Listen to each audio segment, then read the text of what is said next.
നമ്മളൊക്കെ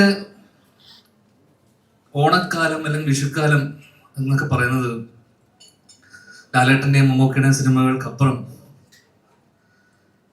ഒരു വിഷുക്കാലത്തൊക്കെ പോയിട്ട് പേപ്പറിൽ വലിയ ഇന്ന് മുതൽ നാളെ മുതൽ എന്നൊക്കെ വന്ന് നോക്കുമ്പോൾ നമ്മളൊക്കെ ഏറ്റവും കാണാൻ ആഗ്രഹിക്കുന്ന, അല്ലെങ്കിൽ ഞാൻ തിയേറ്ററിൽ എൻ്റെ ഓർമ്മയുള്ള സിനിമകൾ, തിയേറ്ററിൽ പോയി കണ്ട് എൻ്റെ മനസ്സിലുള്ള സിനിമകൾ എന്ന് പറയുന്നത് തെങ്കാശിപട്ടണം, മീശമാധവൻ, പിന്നെ ഇതൊക്കെയാണ് നമ്മുടെ ചെറുപ്പകാലത്തുള്ള തിയേറ്റർ ഓർമ്മകളുള്ള സിനിമകൾ.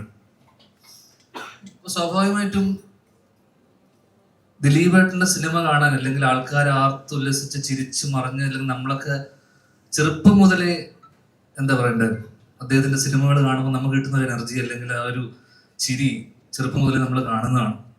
അപ്പൊ നമ്മള് ഹ്യൂജ് ഫാൻ ബോയ് ആണ്. അപ്പൊ അദ്ദേഹത്തിന്റെ 150ാമത്തെ സിനിമയിൽ നമ്മളും ഭാഗമാവുന്നു, അല്ലെങ്കിൽ അതൊരു നിയോഗം പോലെ, അല്ലെങ്കിൽ അതൊരു ഭാഗ്യമായി എനിക്ക് തോന്നുന്നു. കാരണം ബിൻഡോ അല്ലെങ്കിൽ നമ്മളെല്ലാവരും അദ്ദേഹത്തിന്റെ ഫാൻസ് ആണ്.